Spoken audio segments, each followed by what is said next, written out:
Olá, pessoal. Meu nome é Vera Garcia e hoje eu quero compartilhar com vocês algumas coisas sobre a palavra, especificamente sobre a Torá. A Torá são os primeiros 5 livros da Bíblia. E o que é super interessante é que os judeus, eles leem a Torá no decorrer do ano. E muitas pessoas perguntam, mas o que isso tem a ver comigo, né? Como gentil, como uma pessoa da nação, eu sou crente em Jesus, mas por que eu vou ficar seguindo o que os judeus estão fazendo? Então, primeiro de tudo, antes de responder essa pergunta, eu vou explicar um pouquinho só como é essa organização da leitura da Torá, tá? Dos primeiros 5 livros da Bíblia. Então, Gênesis, Êxodo, Levíticos, Números e Deuteronômio, tá? A Torá, então, esses são os 5 livros, eles são divididos em 54 parashiot, que eles chamam em hebraico, ou porções.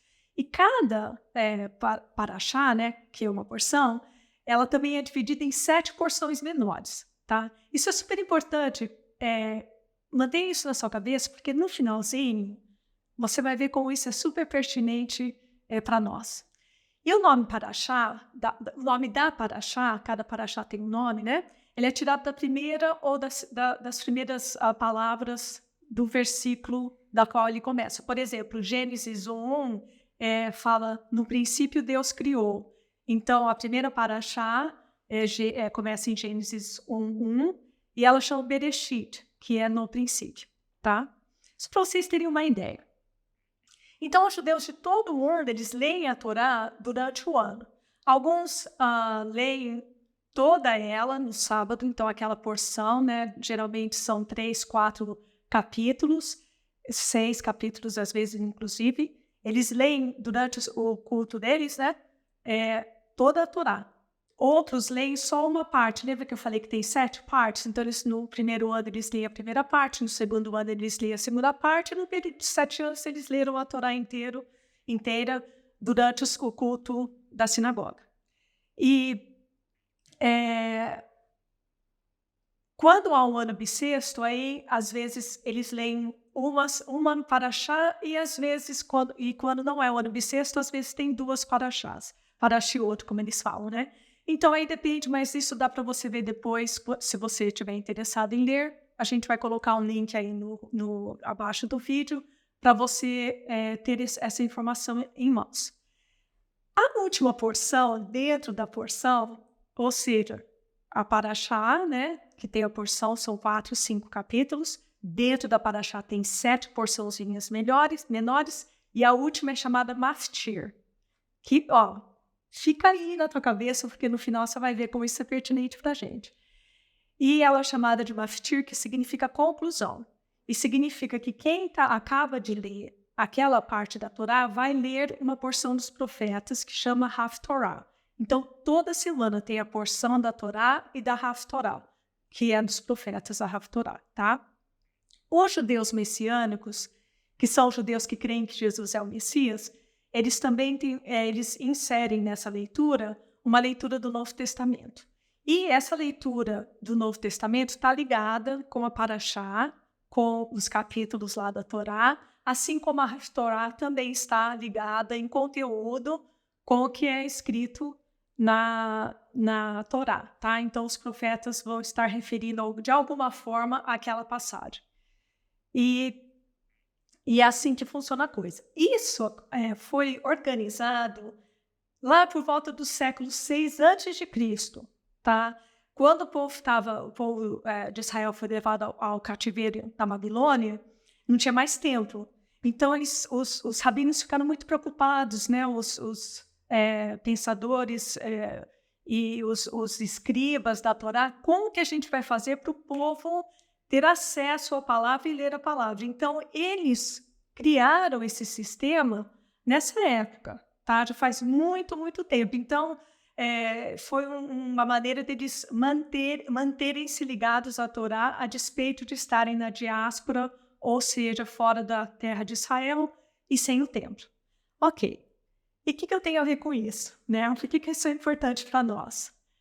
Quando Jesus nasceu, os judeus já estavam lendo a Torá dessa forma por aproximadamente 500 anos, todo Shabat, ou na sinagoga, ou onde quer que eles se encontrassem, tá? Então Jesus, ele cresceu com isso. Todo sábado, os pais dele o levavam para a sinagoga e durante toda a sua vida ele foi lendo com eles esse ciclo da Torá, que é maravilhoso, porque a Torá aponta para ele. Então ele foi lendo lá as coisas que estavam escritas a respeito dele mesmo, né? Tanto que lá em Atos 15, depois a gente fala mais sobre isso num vídeo futuro, quando os apóstolos se reuniram, eles também falam sobre isso. Depois a gente explica com mais detalhes, só para ter uma ideia, tá? Eles referem a essa leitura semanal da Torá. O Tiago, o irmão de Jesus, falou, porque Moisés tem em cada cidade, desde os tempos antigos, os que pregam nas sinagogas, onde é lido todos os sábados. Quando ele fala Moisés, ele está falando da Torá, porque os 5 primeiros livros da Bíblia, dizem que todos os estudiosos apontam para a realidade que foi Moisés que o escreveu. Então, já lá, já está escrito e já está registrado essa leitura semanal da Torá na sinagoga, tá? Agora, pensa comigo, que eu vou falar agora, é super importante. Quando Jesus disse lá em Mateus 22, 29, errais porque não conheceis as Escrituras nem o poder de Deus, que Escrituras que ele estava falando? Porque lembra, não existia Novo Testamento.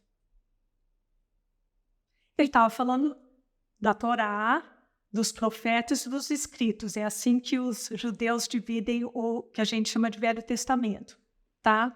Então, a Torá, os primeiros 5 livros, depois os profetas e os escritos, que nem os Salmos, Eclesiastes e assim por diante. E os judeus têm um nome para isso que chama Tanar, tá? Então, todas as vezes no Novo Testamento que você lê a palavra Escritura, lembra que não existia Novo Testamento. Então, a Escritura que eles estão falando é um Velho Testamento, tá? Super importante isso. Por exemplo, lá em Lucas 24, ele fala assim, então lhes disse Jesus, ó nécios e tardos de coração para crer tudo o que os profetas disseram. Porventura não convinha que o Cristo padecesse e entrasse na sua glória? E começando por Moisés, ou seja, pela Torá, discorrendo por todos os profetas, expunha-lhes a seu respeito o que contava das Escrituras, no Tanar, na Torá, nos escritos e nos profetas. Tá? Essa passagem é quando Jesus estava na estrada de Emaús. Lembra que ele estava andando e o coração deles começou a ficar assim, nossa, ele está explicando tudo isso para a gente? Da onde que Jesus estava tirando isso? Das Escrituras. Que Escrituras? Lembra, no Novo Testamento não tinha, não existia ainda. Era do Velho Testamento, tá? A mesma coisa lá em 2 Timóteo, demais isso, 3, 16, 17. Toda escritura é inspirada por Deus, ou seja, que escritura é essa? O Velho Testamento. Então, todo o Velho Testamento é inspirado por Deus e útil para o ensino, para a repreensão, para a correção, para a educação na justiça, a fim de que o homem de Deus seja perfeito e perfeitamente habilitado para toda obra. Então, a gente já viu que o próprio Yeshua, que é o nome dele em hebraico, de Jesus, estava ensinando os discípulos que o Velho Testamento fala sobre ele, há várias profecias sobre ele. Depois, Paulo muitas vezes fala sobre isso aqui, falando que toda a Escritura, que Escritura é essa? É o Velho Testamento, tá? Então, quando a gente não lê o Velho Testamento, a gente está perdendo tanto, porque a gente pode falar sobre Jesus, pregar a salvação através do Velho Testamento, a gente pode ser ensinado, corrigido, nós podemos aprender qual é o caminho de Deus lendo o Velho Testamento. E a maioria das pessoas não o faz. Por isso, o convite aqui para vocês e para eu também, né? Estamos olhando mais atentamente para isso. Por exemplo, aí eu fui fazer uma pesquisazinha. Quantas vezes a palavra Escrituras aparece no Novo Testamento? Ela aparece 93 vezes.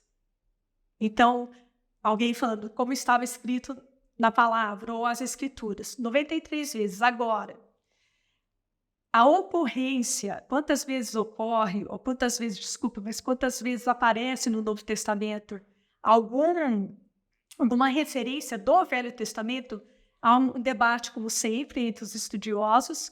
Uns dizem que são 855 vezes que o Velho Testamento é citado no Novo. Um estudioso por nome de Johnson diz que é 845. Um chamado Baxter diz que é 889, ou citações e alusões. E um chamado Pentecost, 885 vezes. Então, quer dizer, é a base. Se a gente não tem uma base, como que a gente vai entender o Novo Testamento? Mas o Velho Testamento é muito difícil, é muito... Eu entendo. Eu só gostaria que você pensasse e tentasse. Senhor, eu quero entender. Porque Deus está falando. Porque Jesus falou sobre ele. Porque Paulo falou sobre ele. Porque todos os livros do Novo Testamento fazem alusões, pelo menos, ao Velho. Tá? Se não é uma citação. Agora, vamos falar sobre Jesus. Como que a gente vai saber se ele realmente lia ou não o Velho Testamento? Primeiro porque ele citou, né? Como ele falou, vocês não conhecem, vocês erram porque não conhecem as Escrituras, nem o poder de Deus. Contudo, lembra que há essa regra, não regra, mas essa maneira de nos mostrar como ler a Torá, né? Vou falar especificamente da Torá, durante o ano, tá? Jesus ia na sinagoga todo sábado, provavelmente como todo bom judeu. Então, todo Shabat, desde que ele era bebezinho, ele ouvia a Torá, tá? Quando ele se tornou adulto, há uma passagem em Lucas 4 que ele lê na sinagoga de Nazaré, tá? Lembra que eu falei que cada porção da Torá é dividida por 7 porções menores? A última porção se chama Maftir, que é a conclusão, tá? E geralmente, quem lia essa parte também lia o texto correspondente dos profetas para aquela semana. Ok. Jesus, quando ele está lá na sinagoga, eles dão o livro do profeta Isaías para ele, o pergaminho, né? Porque tudo era em pergaminho, o rolo, às vezes eles chamam, né? Que abria assim e eles liam. Então eu vou ler aqui em Lucas 4. Indo para Nazaré, onde fora criado, entrou num sábado na sinagoga, segundo o seu costume, e levantou-se para ler. Então lhe deram o livro do profeta Isaías, e abrindo o livro, achou o lugar onde estava escrito: O Espírito do Senhor está sobre mim, pelo que me ungiu para evangelizar os pobres. Enviou-me para proclamar libertação aos cativos e restauração da vista aos cegos, para pôr em liberdade os oprimidos e apregoar o ano aceitável do Senhor. Aleluia. Pois fala assim, continuando. Tendo fechado o livro, devolveu ao assistente e sentou-se. E todos na sinagoga tinham os olhos fitos nele. Então passou a dizer-lhe Jesus: Hoje se cumpriu a escritura que acabais de ouvir. Uau! Ali ele falou: Eu sou o Messias. Porque quem que ia trazer esse tipo de libertação no ser Deus e o seu Messias? Foi um choque, tá? Aí ele fala, então passou a dizer-lhe Jesus: Hoje, essa palavra é super importante, hoje se cumpriu a escritura que acabais de ouvir. Ok. Quando a gente vai ver qual é a porção da Torá que é lida na semana em que Isaías 61 era lido naquela época, a gente vai para Deuteronômio 29:9 a 30:20.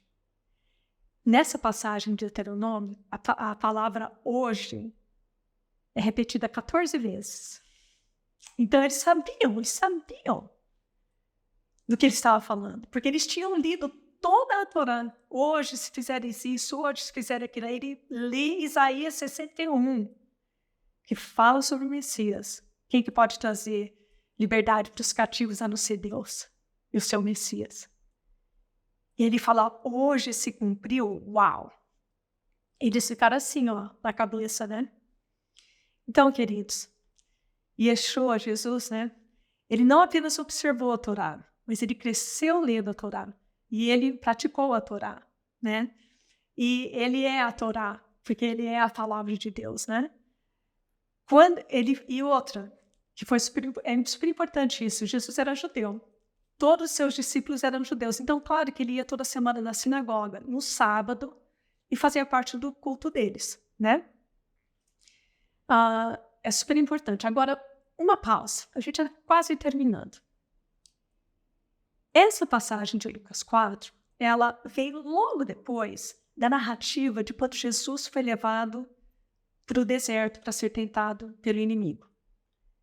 Quando a gente olha essas 40, foram 40 dias, né? Então, mais ou menos 50 dias é quando eles estavam lendo Deuteronômio, tá? A semana anterior, aliás, a semana que ele foi para o deserto, e quando ele saiu do deserto, e foi logo depois que ele saiu do deserto que ele foi na sinagoga de Nazaré, tá?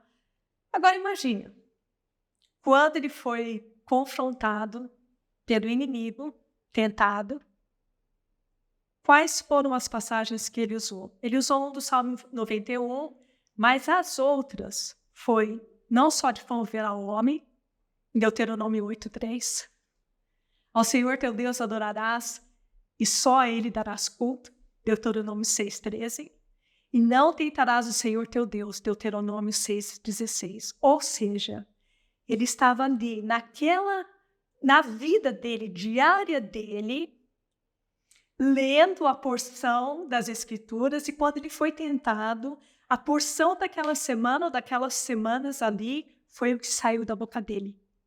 Uau! Eu não tenho nem palavras para falar mais claramente como é importante a gente seguir esse ritmo também. Se Jesus o seguiu, por que não nós também? Não tem nada a ver em se tornar judeu, não tem nada a ver em usar kippá, o talit, que é aquele negócio para o shari, né, de oração, não tem nada a ver com isso. É a palavra do Senhor.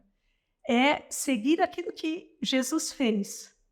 Porque se foi importante para ele, se foi rítmico para ele na vida dele, inclusive quando ele foi tentado, quanto mais para nós. Então, por hoje é isso, queridos. Muito obrigada pela atenção. Que Deus abençoe a cada um.